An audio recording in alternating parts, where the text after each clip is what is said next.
A veces, una crisis económica deja de ser, bueno, una simple corrección y se convierte en algo mucho, mucho más oscuro y peligroso.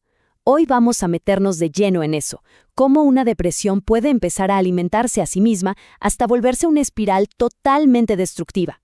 Y la pregunta clave que nos va a guiar es justamente esa. ¿Es posible que una crisis se alimente a sí misma? La respuesta, como vamos a ver, es un sí rotundo.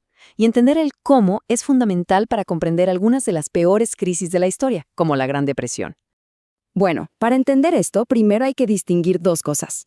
Por un lado, tenemos lo que se conoce como depresión primaria.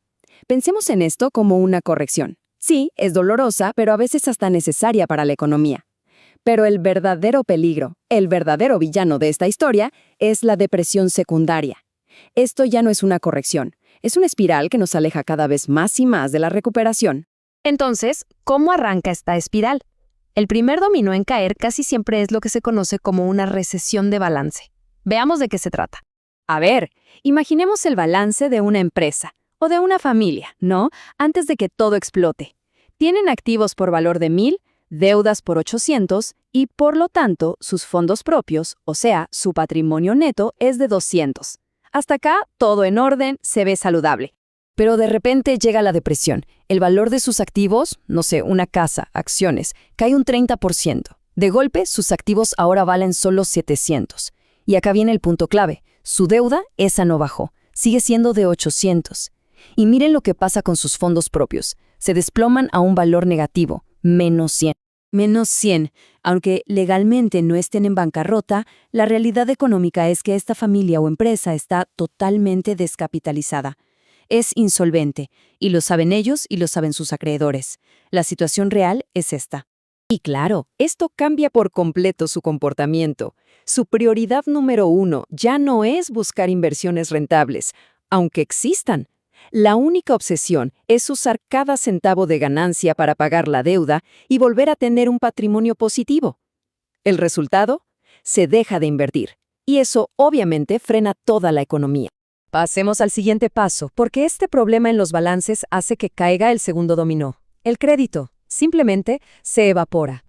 Aquí aparece un término que suena un poco técnico, pero es clave: la desintermediación financiera. La idea es bastante simple en realidad. Es cuando se rompe esa conexión vital entre la gente que ahorra y la gente que necesita préstamos para invertir.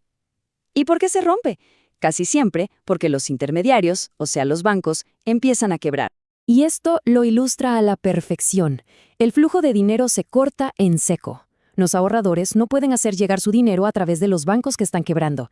Y las empresas, incluso las que son rentables, no consiguen la plata que necesitan para operar o para crecer. La cadena se rompe por completo. Las consecuencias de esto son devastadoras, y lo vimos clarísimo en la crisis de 2008. Por un lado, empresas que eran perfectamente viables terminan quebrando. ¿Por qué? Simplemente porque no pueden refinanciar sus deudas. Y por otro, algo importantísimo, se destruye dinero. Los depósitos bancarios, que en la práctica funcionan como dinero, se esfuman con las quiebras.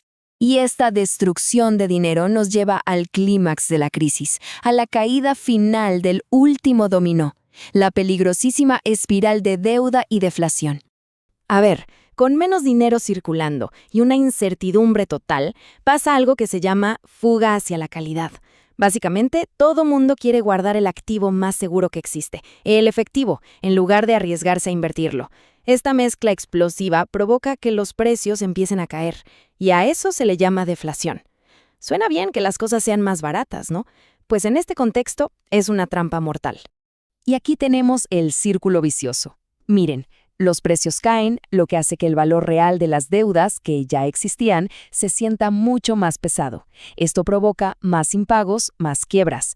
Esas quiebras destruyen todavía más dinero, lo que genera más pánico y hace que los precios caigan aún más.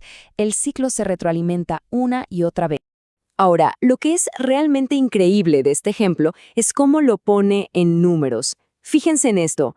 Antes de la deflación, si alguien gana 100,000 y debe 1,000,000, bueno, su deuda equivale a 10 años de sus ingresos. Pero ojo, miren qué pasa con la deflación. Sus ingresos caen a la mitad, a 50,000. La deuda sigue siendo la misma, 1,000,000. El resultado ahora equivale a 20 años de ingresos. La carga real se duplicó. Es una locura, se vuelve casi imposible de pagar. Y esta cita lo resume perfectamente. A diferencia de una corrección normal, estos mecanismos de la depresión secundaria no nos acercan a ninguna solución. Todo lo contrario, nos hunden cada vez más y más en el problema. Bien, entonces, ¿qué se puede hacer? La clave, por supuesto, está en entender y contrarrestar estas dinámicas tan destructivas. A modo de resumen, hemos visto estas 4 fuerzas que se conectan entre sí. La recesión de balance, que paraliza por completo la inversión, la desintermediación financiera, que corta el crédito de raíz, esa fuga hacia la calidad de la que hablamos, que es esa manía por atesorar dinero, y finalmente la trampa mortal de la deuda-deflación. Y es justamente para combatir estas espirales que los gobiernos y los bancos centrales suelen intervenir con todo. Hablamos de políticas expansivas, como inyectar muchísimo dinero en la economía o aumentar el gasto público. La idea es romper el ciclo antes de que cause un colapso total. Pero claro, esto nos deja con una última pregunta para reflexionar. ¿Realmente pueden los gobiernos y bancos centrales detener siempre estas espirales? Y más importante todavía, ¿pueden hacerlo sin crear a largo plazo nuevos y diferentes problemas?